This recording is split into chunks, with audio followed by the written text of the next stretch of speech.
Hello lovelies, and welcome back to the doll room. Now all week I've been making mermaid videos. So for me as a doll collector, making videos in my doll room, that's just been sharing building a mermaid shelf for my mermaid doll collection and opening some of the mermaid dolls that I've got or found recently or bought. It would seem that focusing on mermaids has brought the mermaids swimming to me. It's been slightly surreal, to be honest, but today I thought we would give Barbie a turn today and do a kind of then and now comparison. Now I've got 4 dolls in front of me. 2 are older style Barbies, 2 are modern day Barbies, and one of these Barbies, again, she's got that siren call of finding her unexpectedly. But first of all, I need your help. Oh my goodness me. This doll, let me show you which one I'm talking about. So this is Jewel Hair Mermaid Barbie, never removed from box. I think she was a 95. I think she was a 1995 doll. Let me see if I can find a date on her. Yeah, 1995. So I bought her new in store when I was initially doll collecting as an adult.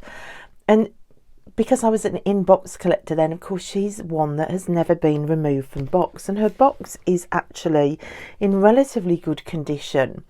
And I love the way she's displayed in box. I love the fact that the cardboard jewels are through her hair. But of course, recently I've been making videos about how much more special dolls feel when you unbox them. But this girl, she's the first girl that I've got to where I can feel the value of her more in box. I'm already seeing that online. One of these dolls never removed from box is, you know, it's one of the more sought after Barbies as a playline doll. And this is where legacy comes in. I think if I didn't have any kids, she would have been ripped out of the box a long time ago.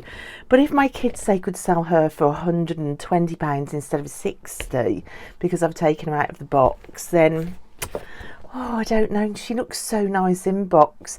So I'm really torn. She's the first girl I've got to where it's not been obvious whether I want to take her out of box. She's the first one where there's pressure on. So anyway, she is one of my vintage mermaid dolls, which I'm still not sure about whether I should unbox or not. I'm still not sure. Now, I've also got a mermaid fantasy doll. So she was early 2000s, so she would have been bought probably as one of my last dolls before I stopped collecting in the early 2000s. So I had about 2 decades of collecting, like the end of the 80s, the 90s were the biggest time I collected, and then into the 2000s for a few years. So I think she is one of the last ones, but you can see her box is split, it's very faded. So I think because of the state of the box, it makes it way easier for me to get her out. So she's going to be one of the vintage dolls I'm opening. Now, which is better, then or now? What are the differences? So I've gone to another Playline Barbie. So these are the latest mermaid Barbies. I found her in Smith's. You can see straight away the packaging is way pared down for the modern day ones. So these mermaids, I think, kind of took the Barbie collecting world by storm, especially this lilac girl here with her unusual face sculpt. And everybody was chasing, in the UK anyway, after this girl, who disappeared off the shelves literally immediately, then disappeared off the website in the toy shops immediately, disappeared even off Amazon immediately. She just disappeared off all listings. So I went to Smith's lots and lots of times actually trying to track down the lilac girl.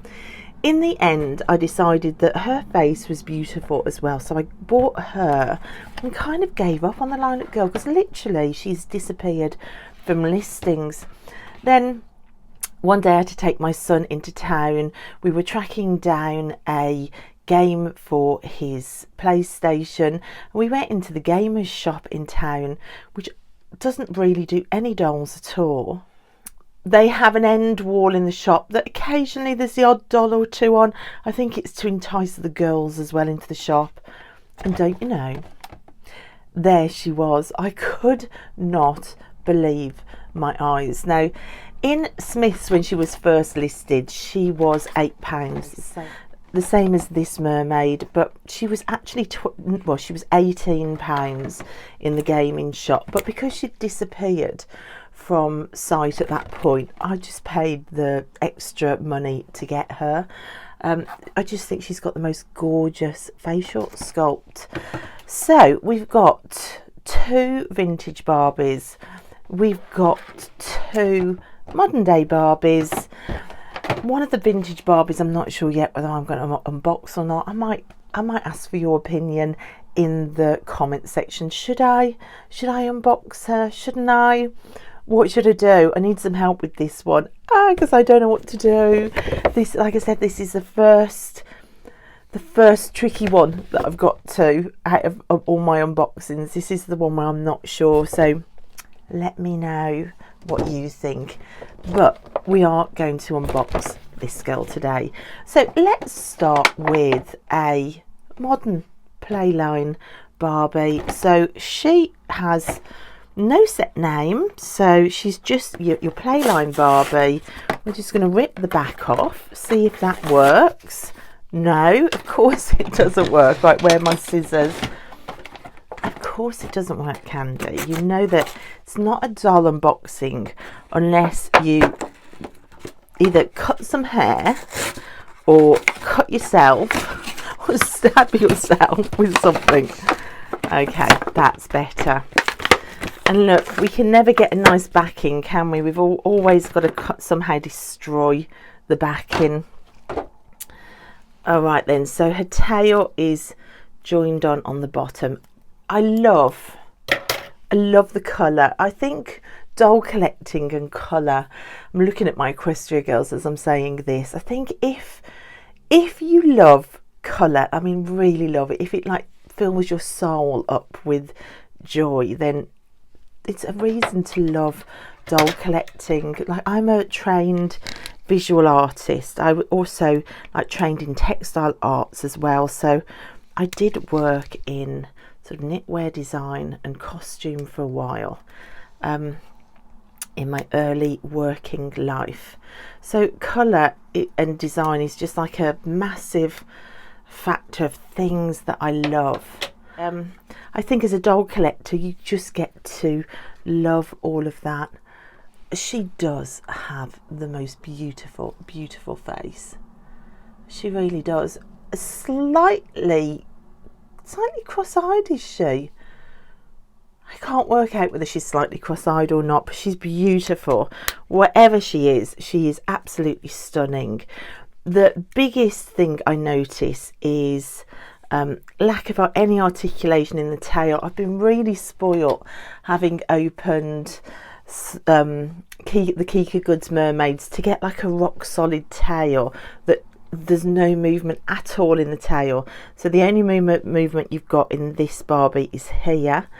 So she could pose like that forward, or she could sit. So I mean, that's something, but wouldn't it be lovely to be able to bend her knees there and have her tail going over like a shelf or something? And again, like the arms, once you open some ball jointed dolls, this becomes less satisfying, I have to say.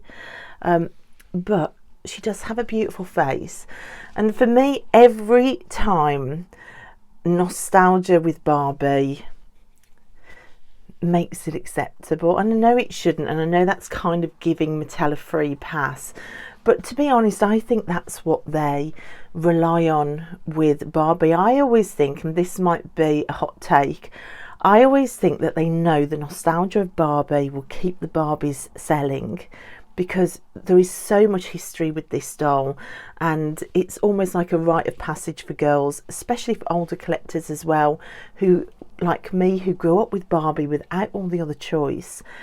Nostalgia will make us forgive everything, and I always think that the money they save with that they put into Monster High, which is why you don't see the features that Monster High get on Barbie, because I always think they've got one pot of money and they're weighing where to put it, and they know the nostalgia will keep us buying Barbie. So in a way, I'm quite pleased that I've got into Monster High recently, because I'm also getting the benefit of that. Whether any of that is true, I don't know. I'm not a Mattel spy, but that's just sometimes what I think in my gut is going on. But look, there she is. She's absolutely beautiful. So I'm going to sit her on the shelf. She sits quite nicely. I'll show you in a minute.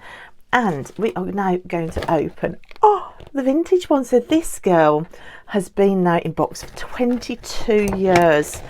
Oh my gosh, let's free you out, my darling, and get you saved. I wonder if I can save, oh, something just fell out of the box. I wonder if I can save these boxes a little bit more, so at least I can put the box back in the attic and save boxes. So we've got a Barbie party birthday guide. Oh my gosh, look at this. This is an old catalogue. Look at this. Was this for a Barbie club? With all these old pictures. Wow, that's something. So this catalogue is 22 years old as well, which is incredible, really. Look at all the different Barbies pictured. That's really interesting. It's a little snapshot into the past of Barbie. Oh my gosh, look at that Barbie there. Who is she with that dog? Look at the dog. And that dog top. Oh, I love that. Who is she? Does it say? Styling Pup Barbie. Oh, one for the wish list. And then we've got, look at that, Beat Street Fashions. Wow. And Pose Me Pets. Barbie Pose Me Pets. What on earth are they? I'm going to hold on to that. That's amazing. We also get in the box leaflet. So cool. Right, what fell out? So her mermaid hair comb fell out. And oh my gosh, they're just literally, these rubber ties are literally just snapping as I touch them. So she's got a mermaid mirror as well. Let me show you her inbox before I get her out. She's cute, isn't she?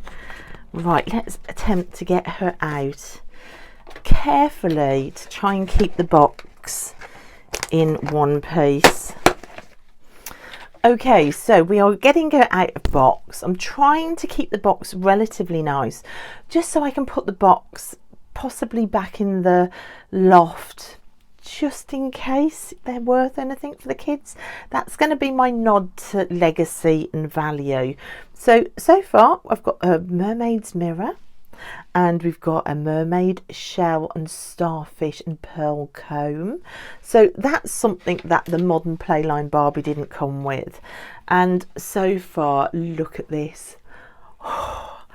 Now, I have said before that I love dolls with different coloured hair, and this pink, well, all of them different coloured hair. I love that with like fantasy line, like mythological creatures, fantasy dolls. I love that about them, because they tend to go a bit more out there with things like multicoloured hair. It's one of the reasons that I think modern Barbie falls short a bit. It's all depicting real life, and I think we have enough of real life. We have enough of real life. And I get that kids want to play grown up, so it's not yet real life for them. It's more of a fantasy. But for us adults that want to play with dolls, we don't want more real life. So I think to throw in the fantasy dolls as well is wonderful. But the hair sums that all up for me. She's got this beautiful sort of crown, shell crown on her head. And look It's what I said I wanted with the modern one. The legs don't stay down, but you know. Now she did have the rubber bands holding this top on, that rubber that disintegrates. Now it wasn't disintegrating to the touch, but consider that she's a 2002 doll. If she'd have been a 1992 doll, so another 10 years in box, those rubber bands would have been disintegrating. It didn't take much just to rub them a bit and they fell apart, but not yet. So that kind of gives you a possible timeline if you've got inbox dolls and you're worrying about them, like that rubber disintegrating and landing on the doll and affecting the doll. So 2002, so 22 years ago, if your doll is 22 years old still in box, the rubber bands might be just beginning to turn. If your doll has been in box 32 years, you can bet your bottom dollar that they have.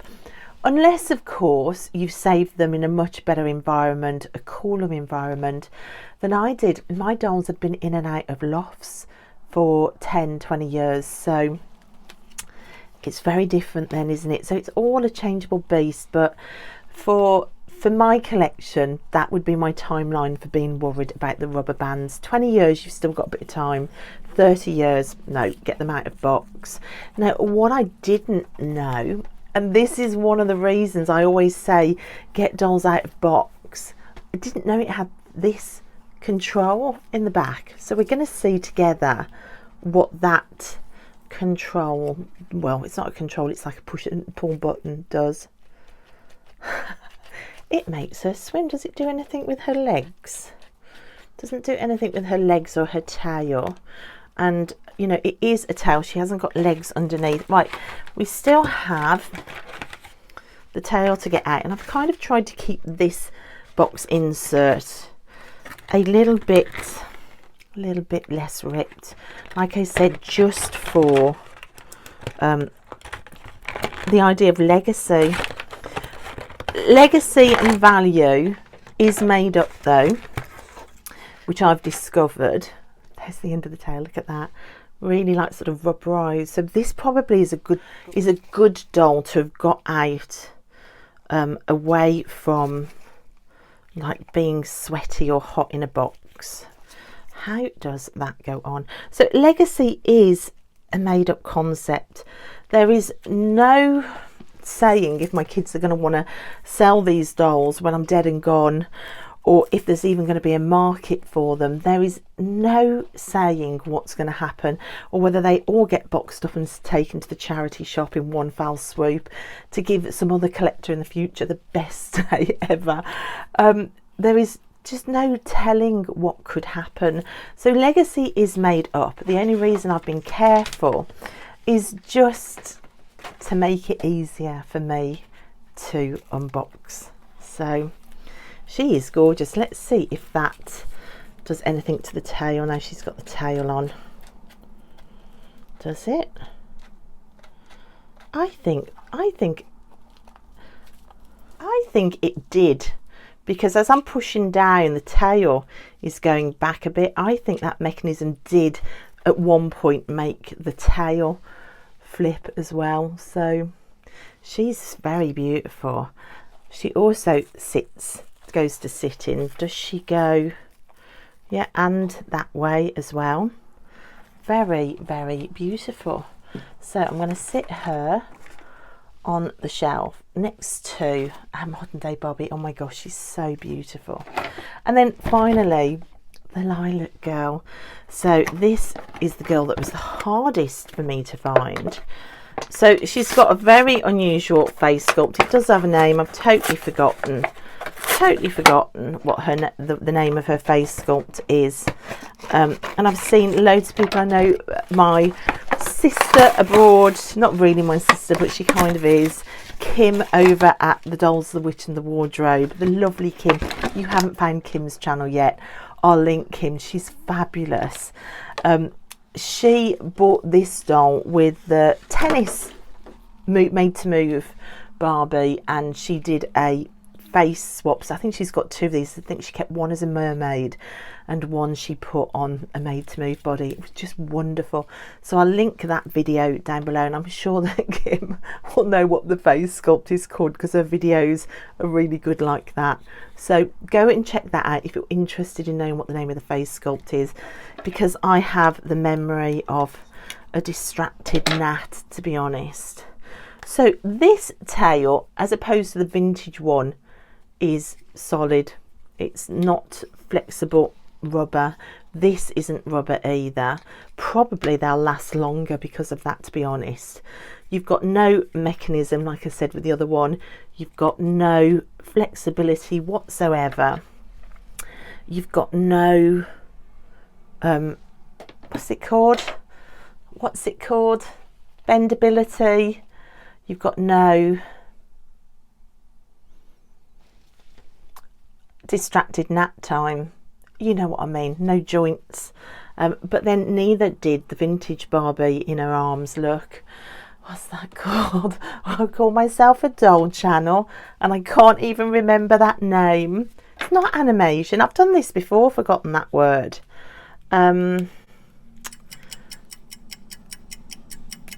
Articulation, there we go. It took a while, the clock was ticking for a minute. So she's got no articulation in the arms. It's just that one point, well she does, but none in the wrists and the elbows. She's just got up and down and side to side as well, but it's just this point of articulation is the main point. She's gorgeous. She's got the most beautiful face screening, actually. I can see why she's taken the Barbie collectible world by storm. And the way her lips are painted, it's just so beautiful. Yeah, honestly, I think you should forgive this doll. Oh, you should forgive this doll all its lack of articulation, and yeah, just forgive it, because look at that face. She deserves forgiving anything. Although this does look like she's got some pasta in her hair. But even so, we're forgiving it because of the face. She's giving good face, as Madonna would say. Let me show you them all on the shelf and we'll compare. So let's have a look. So my Shopkins girl is looking over them, forming an opinion as well. They are gorgeous. So Barbie then and now. Well, I think for me it has to be the then. I mean, she looks like the siren and goddess of the Mermaid school, and the other two look like trainee mermaids next to her. Very, very stunning, top of the class mermaids in the Mermaid school, but still trainee mermaids next to the gorgeousness of this girl. I mean, look at that face. And I think just that one point of animation in the knee, although it doesn't like completely 90-degree angle, I think the just that tiny bit of animation, it does make her just appear so much more superior a doll. I think the articulation in dolls is everything. I think if Mattel could hear one thing, it would be please, please, please, even if you just put sort of knee articulation in the Barbies, it would make so much difference. And of course I love the rubber of the tail as well. It just makes it feel like a mermaid tail, whereas these are a lot harder. And you can see that even though they sit up, to sit them up, look, she just wants to fall. It's that lack of articulation. But again, look at that face, look at the way the face is painted, and especially the lips just look so real, and her makeup is gorgeous. She's absolutely beautiful, this girl. I think as well the lilac hair, having opened yesterday's Mermaids doll with the lilac hair, there's just something about a lilac colour scheme on a mermaid doll that I think I love.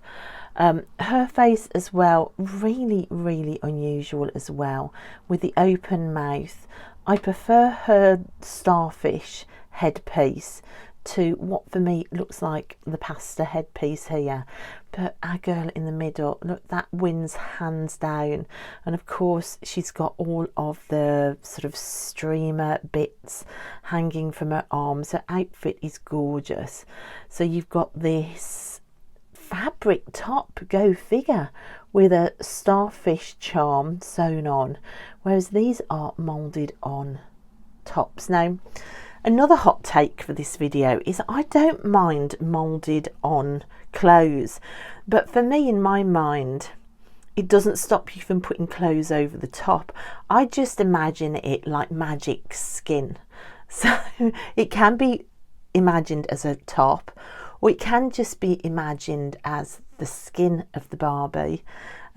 So I think if you view moulded on clothes just as an alternative for plain skin, then for me it works. It gives you another option, but I know that's not everybody's take on moulded on clothes. But definitely for me, it's the then that wins, not the now. So there the three of them are added to my Mermaids shelf up there. So now that I've kind of envisaged her as the Mermaid school teacher and these her students, I really felt like I wanted the three of them sitting together. And you can really see like the difference in the material and the articulation on the tail, even if it's only slight differences. It does look so much nicer with that tail kind of hanging down as opposed to those two rigid tails straight out. But I think in amongst the Kika Goods Tidal Secret Language Mermaid and in amongst all the mermaids as well, it's just really nice to get three beautiful Barbie mermaids as well. So would I say they're all worth buying, or should I just have stuck to the vintage? Absolutely not. Look at those faces. And again with Barbie, it's moments in history, isn't it? Barbie is a historic character now. So I just think it's a moment in her doll history, and the faces are just stunning. So yeah, I'm really excited to add her to this ever-growing mermaid shelf. So thank you guys so much for watching and listening and joining in with Mermaids with me this week. It's been so much fun. I've still got loads of mermaids to open as well. So yeah, I'll see you soon in the doll room. Bye.